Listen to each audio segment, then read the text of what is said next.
Okay, let's do this. So, first off, I'm so sorry that I wasn't here to present in person. If I could, I would have made it, but I am so sick. But thank you so much. I really appreciate that you are letting me submit this through email. That means a lot to me, and I really appreciate you for it. So, anyway, I'll get right into it. This is my little photography portfolio. So real quick, I just did a little about me page, and this is the way that my website would look, I think, if I started it. But anyway, the whole reason that I started doing photography is I started this class because I was considering a career in journalism, and my whole goal was just to be able to capture the truth and nothing but the truth. I wanted to show people the dark, gritty moments, the light-hearted, bright moments. I just wanted them to be able to see the truth and then acknowledge the beauty in it. And anyway, that's why I started taking it. That's why I started doing it. So anyway, it's my little table of contents. So I have the categories of my portfolio, ambience, direct lighting, and then the nature shots, depth of field, and then of course reflection and conclusion. So first off, while I was looking through all of my photos that I've taken all over throughout the semester, I noticed that I could break them down into 3 groups. And, like, of course there's outliers, but for the most part, I could group them into lighting, nature, and depth of field, and that's the categories that I have for you today. So the first little category I've got going is ambience. And I know that some of the photos that I have are taken during class practice time, but these were some of the best photos that I've captured at all, and I had to include them in the portfolio. So what I liked about ambience was the texture of it. I like how dark and gritty it is, and I like the way the lighting works, because it really does. It just works. And it gives off different vibes to it. Like, for example, we'll start with the Christmas tree with my friend Sydney.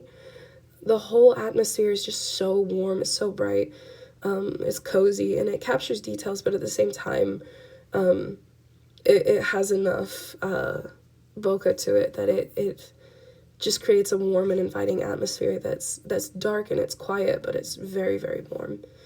And then up to the one with Cade, it's almost the same thing, but it's more stark. There's more sharp defined shadows. There's more there's more lighting, and there's more light and dark chiaroscuro going on, but there's less detail, so you can only focus on what the lighting is doing, and I just thought it was really cool moment. And then finally the photo with Hadley in it. It's very, very gritty, and the lines are very stark with the purple and blue lighting. Or is that pink? I don't know.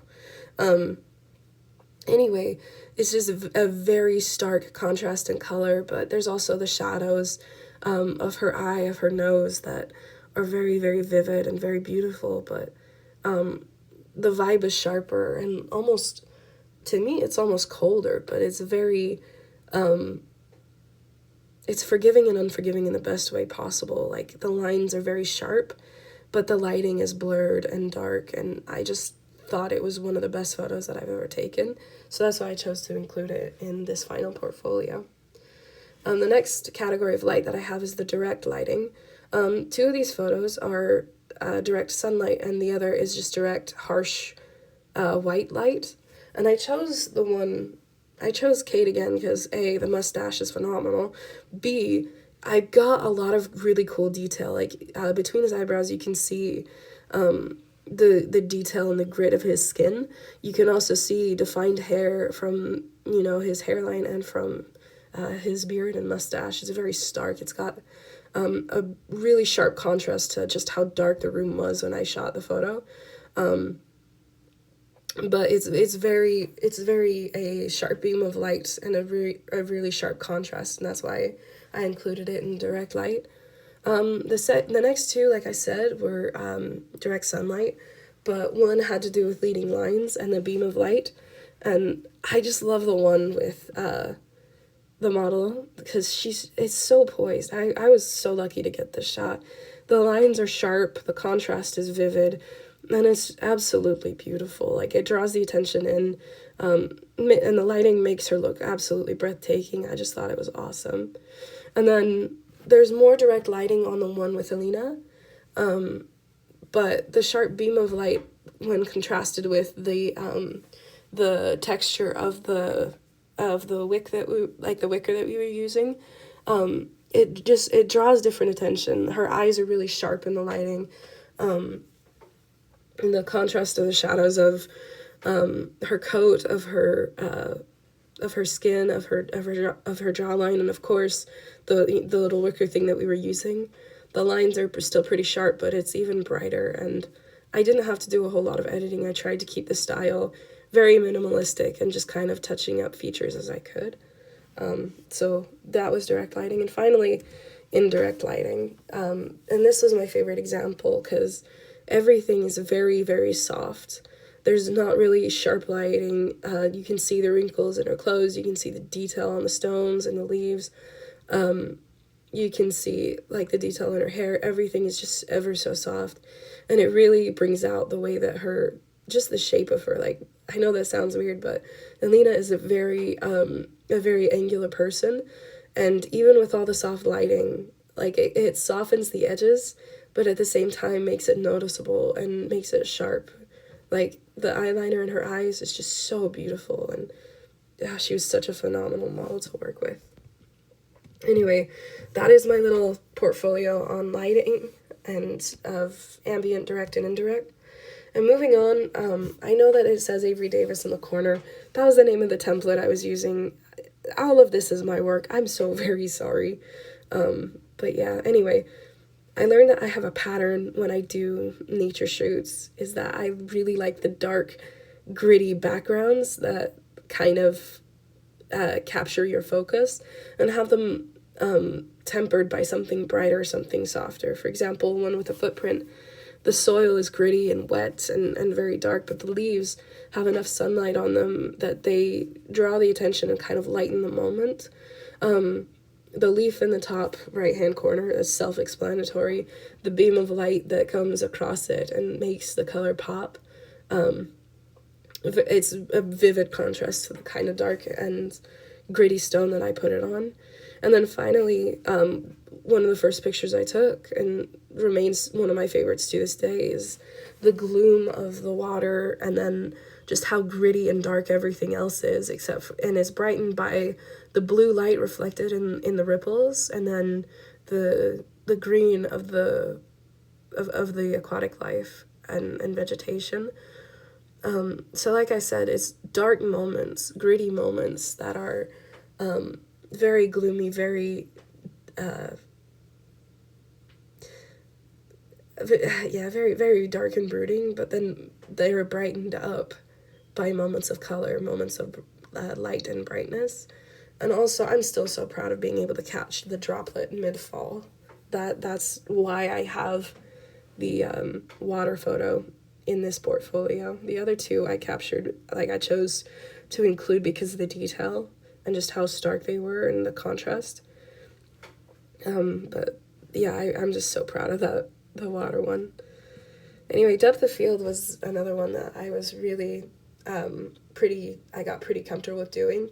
And I included these because I can, I did depth of field where the focus is the object that's close to you, with the acorn caps, because you can kind of get the story of the whole moment from the trees behind it.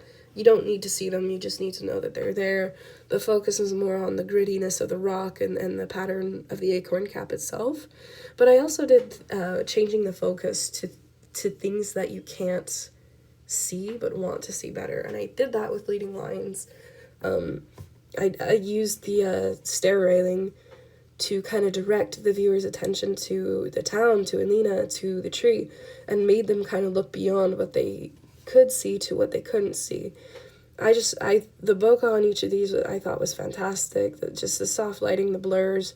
I don't know, I just really I like how I'm able to have moments of really sharp vivid detail and then blurred, soft lighting beyond. I really loved messing with depth of field. And this is another example of depth of field, and this is where I will do my little reflection. This was in downtown Lexington, and the focus is on the wrought iron gate, but it tells a story of Main Street. You can see the bus, you can see the lights, you can see the sunlight it's almost empty space if it weren't for the buildings and the signs, but the focus is meant to be on that wrought iron gate, and it captured so well, and it plays to rule thirds. It's just such a beautiful moment for me, and I was really excited. It turned out as well as it did. Plus, it just speaks to me on a level like I don't know how to explain it better than that. But while I'm here, I just wanted to talk real quick about things that I would do differently. I definitely would go out and take more nature shots, because a lot of the shots that I did were of people or of man-made items, and I would have liked to do more nature-driven photo shoots. I also would have liked to do things with maybe a little bit more props and a little bit more experience of how to use them. That's on me. I didn't learn as well as I should have, and I will fess up to that. I know that a lot of my photos are very dark and gritty, and I kind of have to think about the way that I'm going to do journalism now, because a lot of the photos, they have to do with depth of field and focus on what I want the viewer to focus on. And while it's successful in its own right, if I want to be able to tell the whole truth, I'll have to start branching out and taking complete photos where everything's brought to light and people have to make the decision of what they want the subject to be, or the subject has to be compelling enough that they want to look at it. So I know a lot of these photos, like, I had problems editing them. I tried to I tried to keep as much texture in them as I could. I tried not to mess with the lighting too much. The ambience was really hard to mess with, and my camera does not like focusing on darker areas, so that's something I need to look out for as well. And I've learned that throughout taking photos, I just really like the way that people look.